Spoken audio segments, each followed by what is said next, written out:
Fala galera, tudo bem com vocês?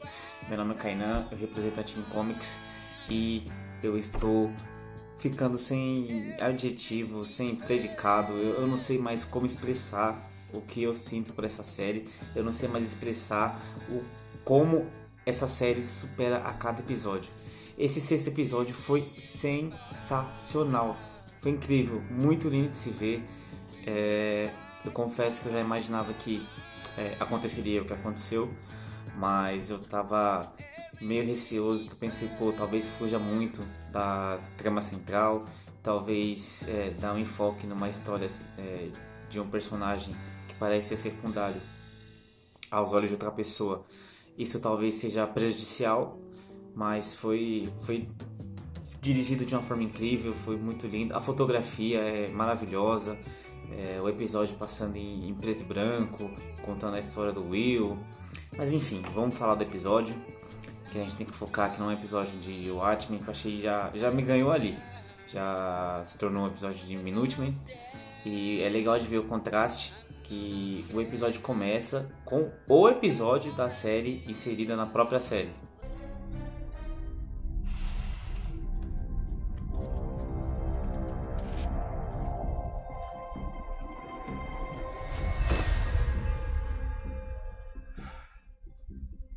Well, ain't you pretty? Jeez. I should probably be worried that I just murdered 2 federal agents. But all I can think about is... Calma. Lembra que tem a série passando dentro de Watchmen, que é a American Hero Story, contando as histórias dos Minutemen? Então, o episódio começou com um episódio da série American Hero Story, e nesse episódio o Justiça Encapuzada tira o seu capuz e aparece. Já como se fosse um prequel do que ia acontecer no episódio, que o Justiça Encapuzada iria aparecer, que a história dele seria exposta. E foi o que veio acontecer. A Angela tomou os remédios, a nostalgia, que fez com que ela revivesse a maioria das lembranças do Will. O Will Reeves, que apareceu no início da série, no Massacre de Tulsa, com uma criança no colo, uma criança que está chorando. E surpreendentemente essa criança é a avó da Angela e esposa dele. Mas é legal de ver que o Will é mostrado como policial, que obviamente naquela época ele está passando por problemas de racismo dentro da própria polícia. Another time ain't gonna work for us.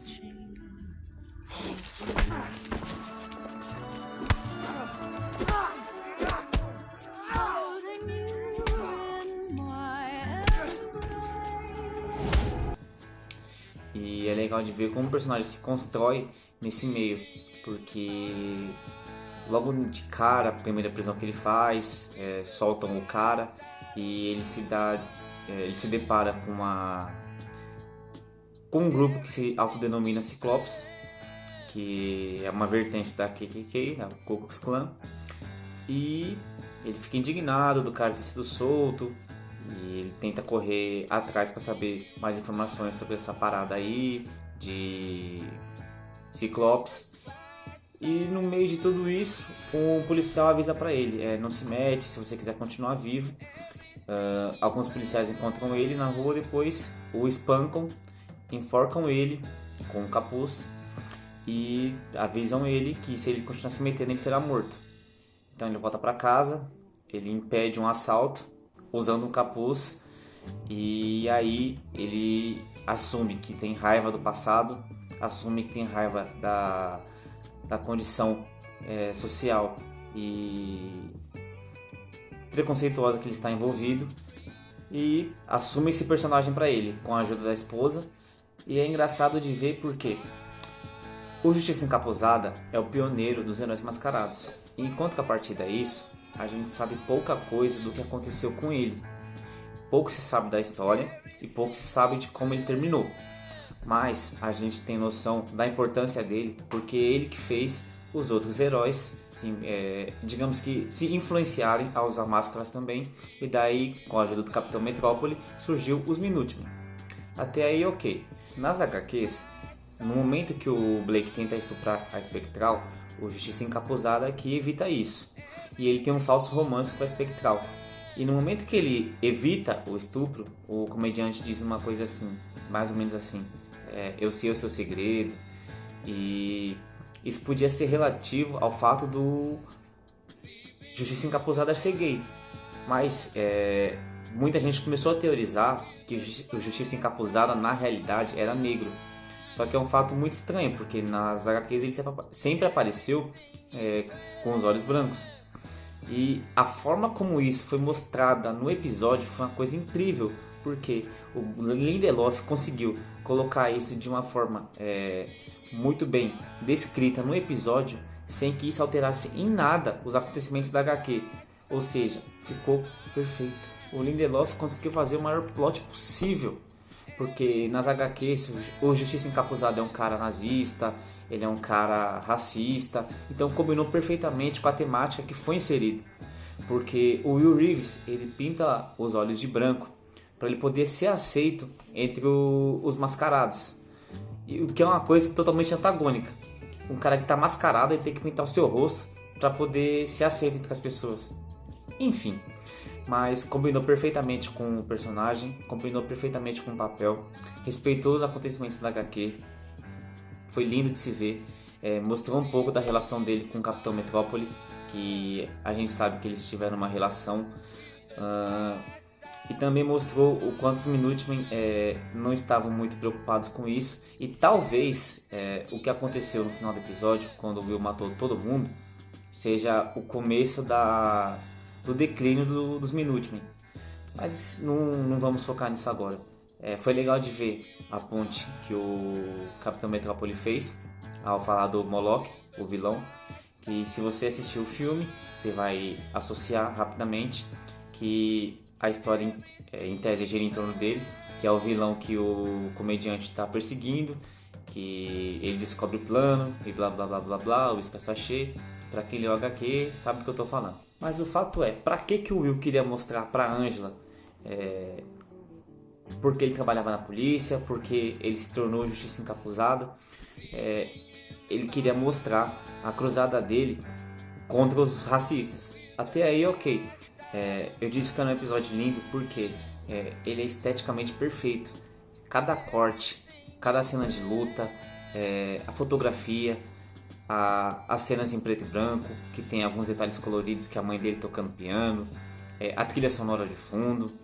E isso ficou no perfeito ritmo com a cruzada do Justiça Encapuzada em descobrir qual era o plano maquiavélico do pessoal do Ciclope. E é legal de ver porque o Justiça Encapuzada entrou para os Minutemen com a premissa de que eles iriam ou ajudá-lo nessa questão da conspiração do Ciclopes, e na hora que ele mais precisou, o Capitão Metrópole disse que os Minutemen não iriam ajudar, que eles focam em outro tipo de coisa, e ele abertamente disse que o Justiça Encapuzada teria que continuar pintando o rosto, porque eles não iriam aceitá-lo. You said you would help me. I'm sorry, William. But this sort of thing isn't really the Minutemen's cup of tea. I'm afraid you're going to have to solve black unrest all on your own. Now, if you change your mind, I would love to see you. Enfim, o plano do Ciclopes era hipnotizar os negros para que eles se matassem e levassem a culpa de tudo. Uma coisa realmente supremacista. E o Will conseguiu descobrir esse plano e matar todo mundo. Mas até o momento que ele mata o pessoal no galpão, taca fogo, você pensa, legal e tal, não tem mais nada para me surpreender. Aí vem a HBO e dá mais um e mostra a morte do Judge, que realmente o Will é uma coisa que eu não acreditava, que ele estava envolvido na morte.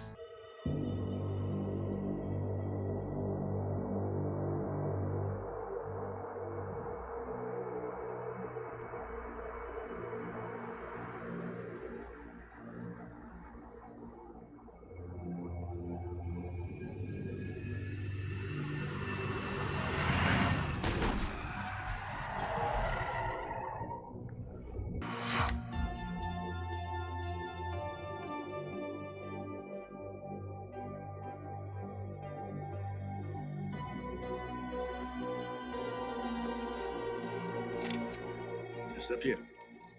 Keep pushing. You're gonna do everything I tell you to do. Understand? I understand.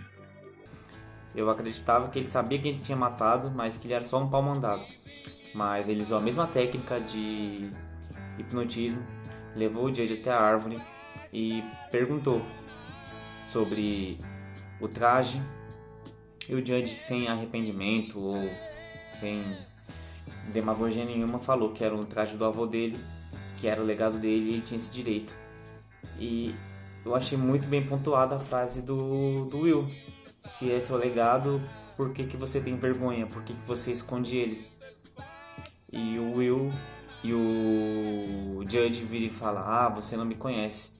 Aí o Will faz o sinal do ciclope na testa e fala assim: sim, eu conheço você.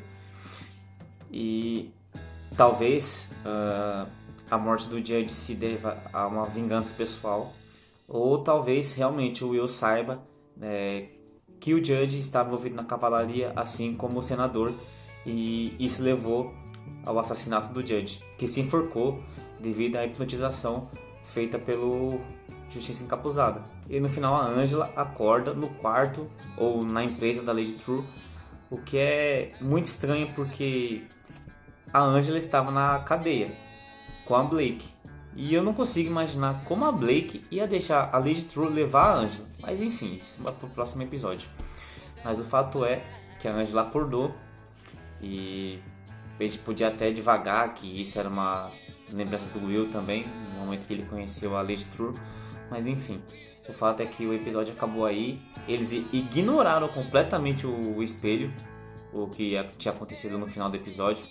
Porque, pra ser sincero, apesar de eu amar o episódio, eu fiquei pensando: porra, e o espelho? Será que ele tá vivo ainda? Será que não tá? Foi o primeiro episódio sem o Ozymandias, que, pra ser sincero, esse episódio realmente não tinha a necessidade dele aparecer. Mas eu tô muito empolgado, eu tô sem palavras, que foi um episódio incrível. Teve mais uma referência ao Superman. Decent news, huh? Yeah, more hopeful. What's it about? A boy, or a baby. His father puts him in a rocket ship and sends him to Earth just before his planet explodes. Are you coming, True? We're gonna be right behind you. No momento que o Will aborda um cidadão na rua, ele tá com a primeira HQ do Superman, contando a história dele e tal. Eu não sei porque é o segundo episódio seguido e tem uma referência ao Superman. Talvez tenha mais um ano próximo, seja só referência e tal. Mas, sei lá, eu acho que tem algo a mais aí. Só pra finalizar esse episódio maravilhoso aí, mais um contraste, né, que a gente pode reparar que enquanto o Will pintava os olhos de branco para ser aceito na sociedade, a neta dele pinta os olhos de preto, que enfim, é um contraste que eu achei muito legal. Mas é importante saber por que o Will cometeu esse ato, né, levando à morte do Judge. Foi legal de ver a origem do Justiça Encapuzada, ele ser revelado, que realmente mexe no cânone da série, mexe no cânone da HQ, porque ninguém sabia o nome dele. É o personagem que talvez esteja mais cercado de mistério até hoje. Muita gente achava que ele era branco, achava que ele era... se eu não me engano, até o personagem com o nome que eu não me recordo agora já até apareceu na American Horror Story, morto num lago. Mas enfim, eu tô amando essas referências, eu tô amando essas coisas sendo jogadas aos poucos, e assim tem que ser. E vamos guardar o próximo episódio, que deve contar o que aconteceu com o espelho, deve contar a resolução do plano do Ozymandias, se ele vai conseguir fugir de onde ele tá ou não, e que finalmente apareça o Dr. Manhattan. Amém. E é isso, galerinha. Muito obrigado por vocês acompanhando mais um vídeo nosso. Fique com Deus. Que Snai God abençoe vocês. Amém. Connor, um beijo, viu? Lindo. É nóis. Rough day, huh? What are you doing down here, buddy? I know all the cops who walk this beat, and you ain't one of them. Oh, I know what you're looking for. You just wanted to make fun of me. You're just like the rest of them. You don't know the first thing about me, pal. Look what happened because of what you did, what it led to. There were riots out there. 2 policemen are in critical condition. You're laughing. You're laughing. Someone was killed today because of what you did. I know. How about another joke, Murray? No, I think we've had enough of your jokes. What do you get I don't think so. when you cross I think a we're mentally done ill with your loner jokes. with That's a it. society that abandons him and treats him like trash? Call the police, I'll Gene. tell you what you get. Call the police. You get what you fucking deserve.